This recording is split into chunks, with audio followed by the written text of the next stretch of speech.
Good afternoon, Atlanta Braves fans. This is Ken Anderson, and there's been a lot of speculation the last couple of days, and I know I've put out some stuff. I know that the fan base is antsy, so I thought I'd jump on here real quick and kind of break down the shortstop position. As from what I hear, there are really about 8 names that keep getting floated out there. And before we break into the 8 names and how that goes about, a couple of things I reminded some people on the phone this morning is Alex is in an enviable position in that the fact that he holds the cards right now.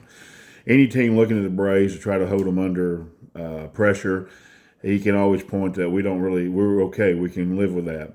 So let's take starting pitching for example. I know everybody wants a starting pitcher, but the Braves have 7 guys that they could start right now in the rotation they feel comfortable with.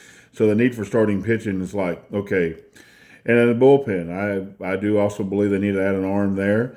But in reality, by adding 2 of the best closers in baseball, the back end of the bullpen, and what they have uh, in their road, and as far as just the length of pitchers, they have a ton of relief pitchers. They can put together a pretty good bullpen. So you can always tell the guys reaching out about the relief pitcher. Yeah, a relief pitcher, for instance, Pete Fairbanks wants to get a contract certain way. And he says, well, we don't really actually need you at that price because if anything, we can put Ray Lowe or Grant into the bullpen. The Braves have a very fluid pitching situation right now. They have a lot of, as he calls, Swiss Army knives that he can rotate. So that goes to the shortstop position. The same thing. He can look at any team, any player, any free agent, or any team that's willing to trade and say to you, I have a shortstop. Yeah, Mauricio Dubon is my shortstop. It's an upgrade over Nick Allen. He can field and he can hit better than Nick. And our team on paper is pretty solid. When everybody takes a breath and looks back and looks at everybody's team right now, not what they're projecting to be, we don't know where these players are going to go. And as you can see from the Yankees and the Mets right now, they're kind of both grasping on what they're going to do. And there's other teams out there. The Braves on paper right now could go into the season and feel like they could be a playoff team. Now, we all want to win the world championship and we want to get better, and so does Alex. So, but there is no pressure to expedite everything going forward. So why not take your time? Why does the deal have to be done on December 11th, December 12th? I get that all the time. Dan, who is it? Who is it going to be? Is it going to happen in the next 2 hours? Calm down a little bit. Let this thing play out. Alex has the cards right now. It's important for Alex to wait, and I believe that's what he's doing. If you look at the 8 shortstops right now, the number one you hear all the time is Corey Seager. Could Corey Seager benefit Atlanta?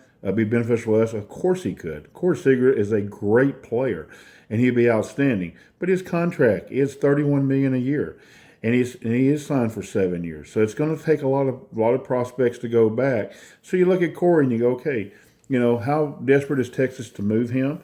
Do we have to give up this, give up that? I can tell you right now, Drake Baldwin and Spencer Schwellenbach are not going in a Corey Seager deal because Corey, with his injury and also his age getting up there and the length of the contract, you could get more for that. You know, somebody threw out today, Bill Shanks, who I think he throws out some wild stuff, talking about it's maybe time to trade Ronald Acuna. Slow your horses. Of course he's going to listen. If somebody calls him up in the last one, but Ronald Acuna's not getting traded. Nobody's going to be willing to give what we would have to take to get Ronald Acuna back under contract for the next 3 years. So, shortstop Corey Seager. The equivalent of Corey on the free agent market would be Bo Bichette.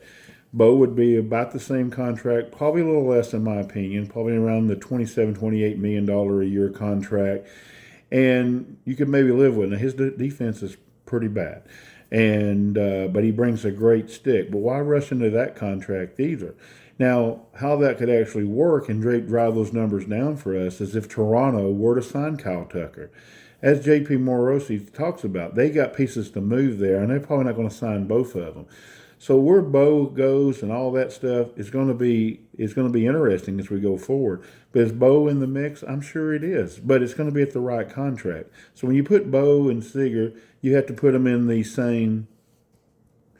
When you put Bo and Seager in the mix, you have to put them in the same group because the contract's going to be similar. But with Bo, you don't give up the prospects. You do give up. I think he does have a qualifying offer, so you would give up that pick.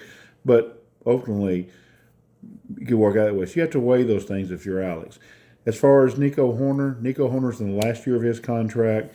You would want to extend him at his age and his position, and that'll be coming into negotiations. And Nico would be. Now, to keep an eye on it, if the Cubs were to say sign Alex Bregman, okay, if Cubs sign Alex Bregman, now the price on Nico kind of goes down a little bit because the Cubs are going to be a little more desperate to get something. And so so there's no reason to rush on Nico as well. And so, it's a possibility. As far as Escobar Tovar, there's no rush on that either. The Rockies are terrible. We can get him at probably any time, and I'm sure they're asking for the moon with his contract. Why? Well, just wait, and we can get Tovar because they're going to get desperate and they're going to have to move him, and so he's definitely a possibility. C.J. Abrams' name's out there. Same thing. C.J. defensively a little weak. Offensively, I think in our ballpark he would rake. He really hits in our ballpark from that left-hand side. So he's a possibility. But that's the Braves Nationals interdivision. That's going to be a lot of moving pieces. Now, look, if you were to get Mackenzie Gore with Abrams, now you're willing probably to give it a prospect. So that goes into that account. Brandon Donovan. Brandon Donovan's name's out there. With Brandon, you can get him anytime. Nobody's paying attention. The St. Louis Cardinals have really gutted their payroll. They're down to like $92 million right now. They're going to add, of course, some people, but that's even with a Nolan Arenado contract. It looks like the Cardinals are in kind of a rebuild mode per se, and they're looking at whatever. So I would even suspect that they may even shop Wilson Contreras here, and you could see him going somewhere, and maybe into the Mets. Even though the Mets did make a deal today that makes it look like they may be fixing to take Vientos and move Vientos to first base for Alonso, and Polanco can play third. That's the Mets' problem. That's not our problem. As they say, that's a them problem. We let the Mets worry about themselves and implode as they always do. The other name you see thrown out there is HSK. Ha-Seong Kim is still a free agent. It's fluid. Where's he going to go? I think he still should have tried to opt in with the Braves and try to make an extension, but he chose not to. And as he's finding out, the Yankees are cutting payroll. The Blue Jays have pieces. The Mets are even talking about shipping Lindor right now. And the Phillies have a third. So all these teams who need shortstops, he's not really in the market. Maybe it's Seattle. If he goes to Seattle didn't want to sign Polanco for $20 million a year. Maybe they'll spend $16, $17 a year for Ha-Seong Kim. I don't know. We'll see.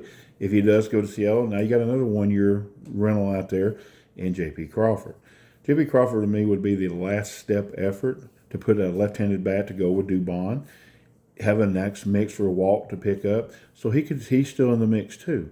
So, there's 8 names right there I just named that anybody could be the shortstop. And as the market moves, where Bregman is, where things go, say Bregman goes to the Cardinals. Okay, and the Cardinals are in a full rebuild. Maybe they trade Mason Wynn.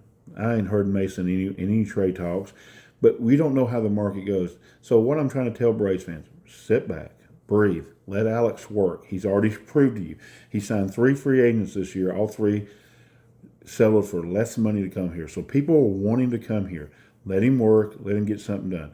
As I told a friend of mine, I do fully expect something to get done sooner than later. Definitely something by Christmas. But I think our team will be in place pretty quickly. I still lean, as I've told many people, I think it's going to be the relief pitcher. But if Alex wants to go do a starter, move people around, I can see that too.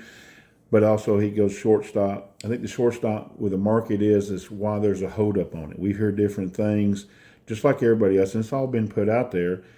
And most of that stuff, first of all, comes from other teams. Alex gets, well, I didn't say anything. Of course he doesn't. Alex is very close to the vet, so you have to get everything from everybody else. And that's what we're hearing from other teams. This is what's being shopped. Braves are in it, whatever. It's a guessing game. And Alex will make the right decision. Everybody be patient. We're going to give a good shortstop, another bat in the lineup. We all believe it'll be a shortstop. So Dubon will have the flexibility to move around the field, which he's great at, and have that bat in there. And the fact of the matter is that we're going to add another relief pitcher, and that may even be Raylo going to the bullpen or Grant going to the bullpen, and we add a starter. But we're going to have a good team. Everybody should be excited about 2026. What you hear on the boards, they seem to be, and they should be. We're going to have a chance. Alex is going to keep making the team. And it comes as far as the tax threshold, I shared Scott Coleman's today.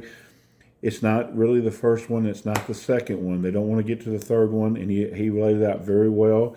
And I think we still got $30 to $40 million to play with. It's not that we're going to spend the money, but knowing we have it and knowing what we spent already, Alex will make a deal. We'll get something done. Everybody breathe, enjoy the holiday season, and as always, go Braves.